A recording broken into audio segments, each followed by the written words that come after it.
السلام علیکم ناظرین و سامعین، امید کرتا ہوں آپ سب خیر و عافیت سے ہوں گے۔ آپ کی خدمت میں سابق امریکی خاتون اول اور سینیٹر ہیلری کلنٹن کی تہلکہ خیز خود نوشت زندہ تاریخ کا ایپیسوڈ نمبر 2 پیش خدمت ہے۔ وہ سرد موسم میں بھی روزانہ اپنے جوڑے کو خود ہی دھوتی اور پہن لیتی۔ وہ جس گھر میں بھی رہ رہی تھی وہاں میاں بیوی اپنے بچوں کو بھرپور محبت اور توجہ دیتے تھے۔ ممی نے جب ہائی اسکول سے گریجویشن کر لی تو انہوں نے کیلیفورنیا جا کر کالج میں داخلہ لینے کا پروگرام بنا لیا، لیکن ان کی والدہ ڈیلا نے ان سے کہا کہ وہ ان کے پاس شکاگو چلی آئیں۔ نانی نے ان دنوں دوسری شادی کر رکھی تھی۔ انہوں نے ممی سے کہا کہ وہ اور ان کے نئے شوہر ان کا بھرپور خیال رکھیں گے اور ان کی تعلیم کا خرچ بھی اٹھائیں گے۔ ممی جب شکاگو پہنچی تو انہیں اندازہ ہوا کہ امی کو محض ایک نوکرانی ہاؤس کیپر کی ضرورت تھی اور انہیں تعلیم کے لیے کوئی مالی مدد بھی نہیں دی جائے گی۔ ممی کا دل ٹوٹ چکا تھا، چنانچہ وہ ایک چھوٹے سے اپارٹمنٹ میں منتقل ہو گئی اور ایک دفتر میں فی ہفتہ 5.5 روز کام کے عوض $13 کی نوکری کر لی۔ میں نے ایک بار ممی سے پوچھا تھا کہ وہ شکاگو واپس کیوں گئی؟ ممی نے جواب میں کہا کہ میرا خیال تھا کہ میری والدہ مجھ سے محبت کرتی ہیں، اس لیے مجھے ان کے پاس رہنے کا موقع حاصل کر لینا چاہیے، مگر جب ایسا نہ ہو سکا تو میرے سامنے کوئی راستہ نہیں تھا۔ ممی کے والد یعنی میرے نانا کا انتقال 1947 میں ہو گیا تھا، اس لیے میری ان سے کبھی ملاقات نہیں ہو سکی۔ ہاں، مجھے اپنی نانی یاد ہے، وہ کمزور اور اپنی خوشی میں مگن رہنے والی عورت تھی۔ جب میں 10 برس کی تھی تب ایک روز اسکول کے گراؤنڈ میں میری آنکھ پر چوٹ لگی۔ میں گھر تک دوڑتی ہوئی پہنچی، خون سے میرا چہرہ تر ہو چکا تھا۔ ڈیلا نانی نے مجھے جیسے ہی دیکھا انہیں غش آ گیا۔ مجھے پڑوسن سے مدد لینی پڑی۔ جب نانی کو ہوش آیا تو انہوں نے اس بات کا شکوہ کیا کہ میں نے انہیں ڈرا دیا اور یہ کہ اگر وہ گر جاتی تو کیا ہوتا۔ مجھے امی کی واپسی کا انتظار کرنا پڑا۔ جب ممی آئیں تو مجھے ہسپتال لے گئیں، جہاں مجھے ٹانکے لگائے گئے۔ نانی کو گانے اور تاش کھیلنے کا شوق تھا۔ نانی کا 1960 میں انتقال ہوا۔ شکاگو میں ہی ممی کی ملاقات ڈیڈی سے ہوئی۔ میرے ڈیڈی پینسلوینیا میں پیدا ہوئے۔ ان کے خود و خال کی طرح سیاہ بالوں والے ویش افراد کی طرح تھے۔ اپنی والدہ ہینا جونز کی طرح وہ تندخو اور کھردرے مزاج کے حامل تھے، لیکن جب وہ کہا لگاتے تو محسوس ہوتا جیسے اس کی گونج اندر کی گہرائیوں اور جسم کے انگ انگ سے اٹھ رہی ہو۔ مجھے کہکے کا وہی انداز وراثت میں ملا ہے۔ میرے والد کے عہد شباب کا سینیٹیشن، اینٹوں کا کارخانوں، پارچہ جات کی ملوں، کوئلے کی کانوں، ریلوے یارڈز اور لکڑی کی 2 منزلہ عمارتوں کا شہر تھا۔ روڈ ڈیمز جونز محنت کش کٹر مذہبی لوگ تھے۔ میرے دادا ہیوک سینئر لڑکپن ہی میں ایک فیتا ساز کمپنی میں ملازمت کا آغاز کر کے 5 دہائیوں کے بعد سپروائزر کے عہدے تک پہنچے۔ وہ اپنی تند خوبیوں کے برعکس نرم خو اور شیریں کلام انسان تھے۔ ہینا جونز روڈک کا اپنے خاندان پر راج تھا اور میرے والد اس کے پرستار تھے۔ وہ قصہ اکثر سناتے جس میں ہینا نے ان کی ٹانگیں بچا لی تھی۔ ہوا یوں کہ 1920 میں ٹرک اور ویگن کے درمیان حادثے میں میرے والد کی دونوں ٹانگیں زخمی ہو گئیں اور ڈاکٹروں نے کاٹ دینے کا فیصلہ کر لیا، مگر ہینا بھاگم بھاگ ہسپتال پہنچ گئی اور زخمی بیٹے کے قریب مورچہ بند ہو کر بیٹھ گئی۔ پھر اس نے واشگاف الفاظ میں یہ اعلان کیا کہ کوئی شخص اس کے بیٹے کی ٹانگوں کو کاٹنے کی غرض سے چھونے کی جرات نہ کرے، البتہ ان کو بچانے کی غرض سے ایسا کیا جا سکتا ہے۔ اس کے ساتھ ہی مورچہ بند خاتون نے اپنے رشتہ دار ڈاکٹروں کو دوسرے ہسپتال سے بلوایا اور جس نے ٹانگوں کا معائنہ کرنے کے بعد ان کی سلامتی کا اعلان کر دیا۔ والد صاحب کو ہوش آیا تو ہینا ان کی والدہ نے ان کی ٹانگیں بچ جانے کی خوشخبری سنائی اور ساتھ ہی سزا کا اعلان بھی فرما دیا کہ گھر پہنچ کر ان کی بید سے مرمت ضرور کی جائے گی۔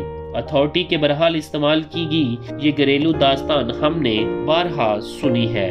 میرے خیال میں دادی ہینا پختہ ارادے کی مالک ایسی خاتون تھی جس کی قوت اور ذہانت کو اخراج کا موقع نہ مل سکا، لہٰذا وہ دوسروں کے معاملات میں مداخلت کرتی رہتی۔ میرے چچا ویلارڈ شادی کے بغیر دنیا سے رخصت ہو گئے۔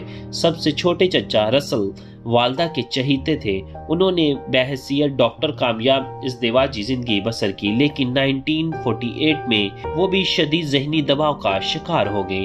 ایک بار موصوف نے گلے میں پھندا ڈال کر خودکشی کی کوشش بھی کی، تاہم میرے والد نے عین وقت پر ان کو بچا لیا اور ان کو اپنے ہاں قیام کے لیے لے آئے۔ 2 برس کی عمر میں ایک بار میں نے غلطی سے تارپین کا تیل پی لیا تو چچا رسل نے بر وقت میرا علاج کیا۔ چونکہ انہوں نے اپنے پیشے کو خیر آباد کہہ دیا تھا، لہٰذا ہنسی مذاق میں وہ مجھے اپنا آخری مریض کہا کرتے تھے۔ 1962 میں وہ سلگتے سگریٹ کی بھڑکائی ہوئی آگ میں جل کر راکھ ہو گئے۔ میرے والد نے موصوف کے جل مرنے کی خبر کو اپنے والد سے چھپایا، تاہم جب دادا جان کو مطلع کیا گیا تو ان کا دل ٹوٹ گیا اور 3 برس بعد وہ بھی دوسری دنیا کو سدھار گئے۔ زندگی کے آخری دور میں میرے والد محترم اگرچہ اقتصادی لحاظ سے کافی مضبوط ہو گئے تھے، تاہم وہ اپنے والدین کی نگاہوں میں اپنے بڑے بھائی ویلارڈ کی طرح نہ تو اتنے فرمانبردار ثابت ہوئے اور نہ ہی اپنے چھوٹے بھائی رسل جیسے سمارٹ اور کامیاب قرار دیے گئے۔ میرے والد ایک مضبوط ایتھلیٹ تھے اور انہوں نے مکے بازی میں بھی بھرپور حصہ لیا۔ ایک بار اپنے والدین کو مطلع کیے بغیر میرے والد شکاگو جا کر پارچہ فروش بن گئے۔ دادی ہنا نے اس اقدام کی سخت مخالفت کی، تاہم میرے دادا نے دلائل سے حالات پر قابو پا لیا۔ اس طرح میرے والد محترم شکاگو میں آباد ہوئے۔ اقتصادی بہتری کے علاوہ میرے والد اس اقدام میں دادی ہنا سے آزاد ہو کر اپنی زندگی خود بسر کرنے کا جذبہ کار فرما تھا۔ والد محترم نے اپنے خاندان سے مضبوط رشتہ استوار کیے رکھا۔ وہ اپنے ہر بچے کو اسی گرجا گھر میں لے جایا کرتے تھے جہاں وہ خود بچپن میں عبادت کیا کرتے تھے۔ جب دادی ماں روڈیم نے سفر آخرت اختیار کیا تو میری عمر 5 برس کی تھی۔ مجھے یاد ہے کہ وہ بصارت سے زائل ہو جانے کے باوجود میری چوٹیاں باندھنے کی کوشش کیا کرتی تھی۔ میں اپنے مہربان دادا کے بے حد قریب تھی۔ میرے والد اپنے بچوں کے ساتھ سختی سے پیش آنے کے عادی تھے، تاہم مجھ سے زیادہ میرے بھائیوں کے ساتھ ان کا رویہ نسبتاً شدید تر تھا۔ میری والدہ مصالحی خانہ ساز قسم کی خاتون تھی۔ میں چشم تصور میں انہیں ہمیشہ متحرک ہی دیکھتی ہوں، کبھی بستر بچھاتے ہوئے، کبھی برتن صاف کرتے ہوئے اور کبھی کھانا چنتے ہوئے۔ بچوں کے لیے ان کے پاس ہمیشہ وقت ہی وقت ہوا کرتا تھا۔ 1960 تک انہوں نے گاڑی چلانی نہیں سیکھی تھی، لہٰذا وہ ہاتھ گاڑی سے ہمیں ادھر ادھر لے جایا کرتی تھی۔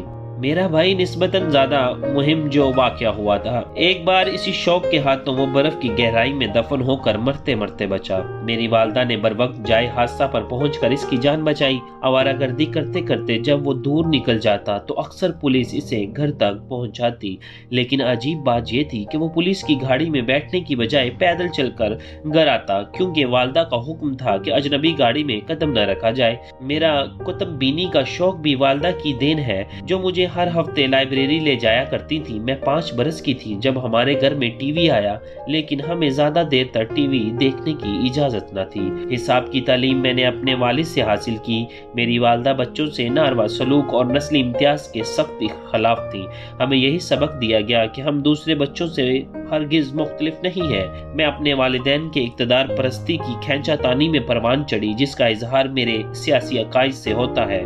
میرے والدہ بنیادی طور پر ڈیموکریٹ تھیں اور والد صاحب کٹر قسم کے ریپبلکن تھے۔ روپے پیسے کے اعتبار سے وہ فراخ دل نہیں تھے اور نقد لین دین پر کامل یقین رکھتے تھے۔ مفلسی کے خوف نے ان کی زندگی کو رنگین بنایا۔ نئے لباس کی خریداری گھریلو بحث و تمہیز کا موضوع بن جاتی تھی۔ والدہ یہ چاہتی تھی کوئی بھی چیز ضائع نہیں ہونی چاہیے۔ اگر کبھی یا میرا بھائی ٹوتھ پیسٹ کا ڈھکنا بند کرنا بھول جاتے تو وہ اسے باتھ روم کی کھڑکی سے باہر پھینک دیتے اور ہمیں باہر جا کر اسے اٹھا کر واپس لانا پڑتا۔